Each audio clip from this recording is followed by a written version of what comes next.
তো দেখো বন্ধুরা, আমার আজকে ঘুম থেকে উঠতে অনেকটা বেশি বেলা হয়ে গেছিল, প্রায় 9:45 এরকম তো হয়ে গেছে। বিকজ আমাদের কালকে কারেন্ট গেছিল এখানে 10টা সাড়ে 10টার দিকে, মানে আমাদের গেছে বলতে আমাদের একটা ফেসের মধ্যেই গেছে, বুঝলে, যার জন্য মানে লাইনটা ঠিক করতে যথেষ্ট সময় নিয়েছে।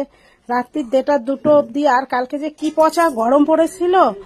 তো যাক গিয়ে তারপরে কারেন্ট এলো, একটু ঘুমালাম। কিন্তু এই বাচ্চারা তো বাচ্চাদের কর্ম করেই যাচ্ছে। উঠতে হয়ে গেল বেলা, উঠে অ্যাট ফার্স্ট দাদা ছেলের জিন্সের প্যান্ট কয়েকটা কেচে নিলাম। তারপরে ভাবলাম এখন যদি ভাত মাছ এগুলো করতে যাই অনেক বেশি টাইম লাগবে। আর তোমাদের দাদা ভাই যেহেতু বাড়িতে ছিল সেহেতু তার কিন্তু খিদে পেয়ে যায়। তো আমি সেই জন্য কি করলাম, ময়দা দিয়ে কতগুলো একদম তেল ছাড়া, তোমরা দেখলেই বুঝতে পারবে, গোলা রুটি টাইপের করলাম। আর করলাম পটল আলু। আজকে সত্যি কথা বলতে আলু ভাপিয়ে ফেলা হয়নি, হয় না গো, এত শর্ট টাইমে এত কিছু হয়ে ওঠে না, মানে আমি পেরে উঠি না যে আমি একটু করিও যদি সব মানে টাইম লাগে। তোমাদের দাদা ভাইয়ের খিদে পেলে মানে ভেবে পাবে না, মাথা খারাপ করে দেবে তোমাকে।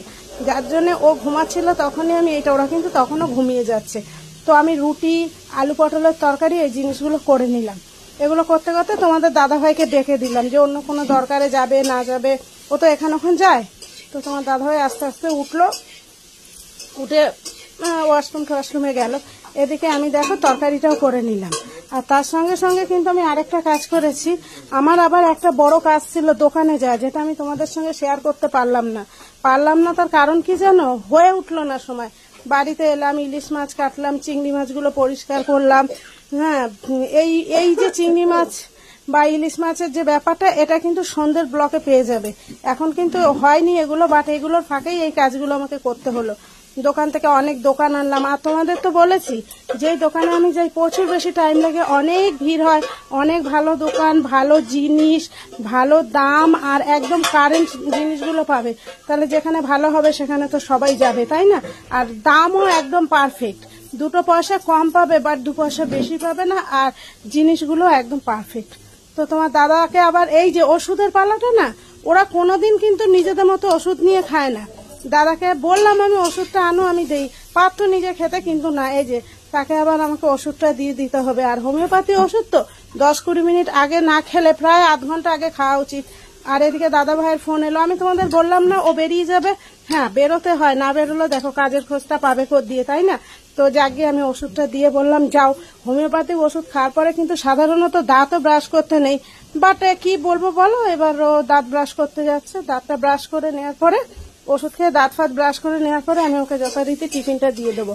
আর টিফিন খাওয়ার পরে আমাকে খালি হুড়পার করছে, তাড়াতাড়ি করো তাড়াতাড়ি করো। আমি বললাম যদি এতই তোমার তাড়াতাড়ি, তুমি এতক্ষণ কেন ওঠোনি? আরে আমি তো 30-এ 30 দিন উঠি, হয়তো 30-এ 28 দিন উঠলাম, একদিনও। বিশ্বাস করো আমার ভোর 4টে বাজলে ঘুম ভেঙে যায়, না জানি কে আমাকে ডেকে দেয়। তখন থেকে আমি আর ঘুমাই না। আমি যত রাতে ঘুমাই আর যত রাতে নাই ঘুমাই।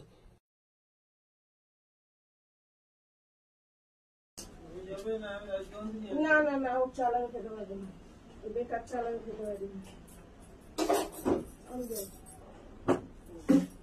একটু সুস্থিতে ভাত খাচ্ছি, সেটাই ভালো। বেকার চালানে, কম দামে চালানে বেশি নেই, আমার রকি যুগ জিও।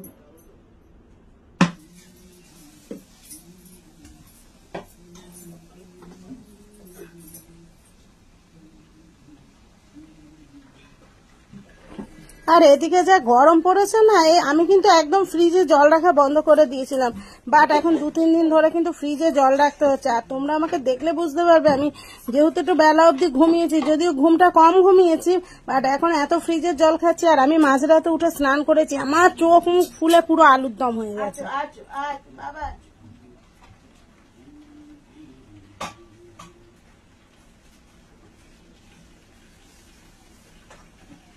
দেখেছো তো, একটা কাজ করতে করতে কত কাজ করতে হয়, মানে এত রকম কাজ একসাথে করতে হয় না, বিশ্বাস করে আমার কষ্ট হয়। মানে দৌড়াদৌড়ি করে, আমি এত দৌড়াদৌড়ি করে অভ্যস্ত না জানি কিভাবে আস্তে আস্তে সবকিছু অভ্যাস করে নিলাম। কষ্ট হয়, প্রচুর কষ্ট হয়, কিন্তু কিছু করার নেই। এই জলটা যদি আমি না ভরি তাহলে আমারই কষ্ট হবে, আমিই খেতে পারবো না, কেউ ভরেও দেবে না, কেউ ফ্রিজেও দেবে না। তো নিজের কাজটা নিজে যখন করতেই হবে, রান্না বাসনা করতে করতে, রুটি তরকারি করতে করতে, জলটাও আপাতত 2 বোতল জল দেই, তারপরে আমি আবার জল হচ্ছে ফ্রিজে ভরে দেবো, এছাড়া আর উপায় নেই আমার।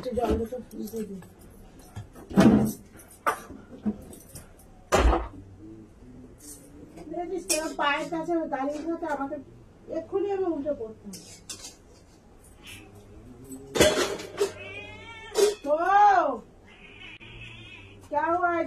বসাচ্ছি এবার। এখন তো ভাত হয়নি, দুধ খেতে হবে একটু একটু করে।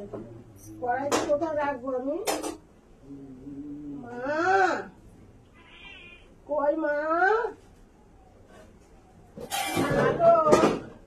যতক্ষণ আমি ঘুমিয়েছি ততক্ষণ অব্দি আমার কোলের ভেতর ঢুকে শুয়ে রয়েছে সব কথা। মা ওরা ও এই যে দুধ কি দেবো এখন, একটু দুধ ধরেও তার একটা ছাড়ে না, নিজ পর আপন কেউ ওর সমান। ও হিরো হয়ে গেছে। মর্নিং, আজকে ঘুম থেকে উঠতে অনেক লেট হয়ে গেছে। কেন কি আজকে হচ্ছে গিয়ে আমাদের কালকে কারেন্ট ছিল না জানো তো, অনেক টাইম, তাই জন্য ঘুমিয়ে পড়েছি রাত্রিরে, আর উঠতে বহুত লেট হয়ে গেছে। তো সকালবেলা উঠে কি করব, ভাত করার আর চান্স নিলাম না। এই যে রুটি করে নিয়েছি, তো এই রুটি তরকারি খেয়েই দাদা যাবে, একটু বেরোবে, তারপরে আমি ভাত মাছ রান্না করবো। এই যে রুটি আর হচ্ছে গিয়ে পটল আলু দিয়ে একটা তরকারি, এটাই সন্ধ্যের টিফিন। এরপরে এই সকালের টিফিন, তারপরে ওদেরকে দেখি দুধ দিই। দেখ দেখ দেখ দেখ দেখ দুষ্টুটা খাচ্ছে না, দেখেছিস? হ্যাঁ, ও আলাদা খাবে। কিরকম জ্বালাতন তোমরা বলো। তোমাদের দাদা ভাইকে টিফিন দিয়ে দিলাম, ও মামাম দোদন খাবে, ওতে হবে এখন বলো? তো ওদেরকে দিয়ে দিলাম। এবার ওই পাশে তিনটে আছে, ওদেরকে একটু দুধ দেবো, দুষ্টুকে আলাদা করে খাওয়াবো। আর আমি আগে একটু চা বানিয়ে নিই, তারপরে আমার ছেলেকে ডাকছি। আমার একার চা। এই তো ছেলেকে চা দেবো না, ছেলে প্রচন্ড অ্যাসিড হয়। আমিও এই চা খাবো না, একবার খাচ্ছি, নেশার জিনিস তো, একটাবার খাই, একটাবার খেতে খেতে আস্তে আস্তে ছেড়ে দেবো।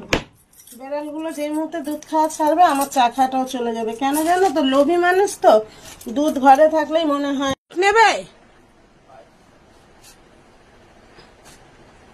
তাই বলি, সকালবেলা একসাথে সবাই ঘুম থেকে উঠলাম, লেট হলো যাই হলো, তোমরা শুধু দাঁত ব্রাশ করলে আর টিফিন করলে, আর আমাকে কত জামা কাপড় কাচলাম, টিফিন বানালাম, কত কিছু করতে হলো। তাও কারোর কাছে প্রশংসা তো দরকারই নেই, মানে এইটুখানিও শুনলাম না যে না কিছু একটা করে।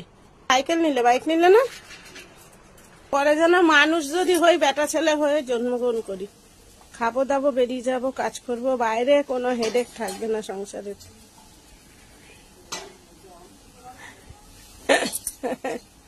তো ফ্রেন্ডস, এই যে চা খেতে খেতে আর একটুখানি আছে, অর্ধেক রুটি চা আমার টিফিন করা হয়ে গেল। এবার আমাকে দোকানে যেতে হবে। দাদাভাই বলছিল দোকানে যাবে বা ছেলে যাবে, কিন্তু ওরা যে দোকান করে আমার পোষায় না ভাই। আমার বাজার, আমার দোকান আমি করলে ভালো হয়। তো বাজারে মাছ ফাছগুলো ওরা আনলেও, সবজি বাজার প্রায় সময় আমিই যাই। তো যাই হোক, দোকানটা আমাকে করতে হবে, দোকানটা আমি গুছিয়ে করি। তো চলো, এই ব্লগটা এখানেই শেষ করছি। নেক্সট ব্লগে দেখাবো কি রান্না হচ্ছে না হচ্ছে। তো টাটা।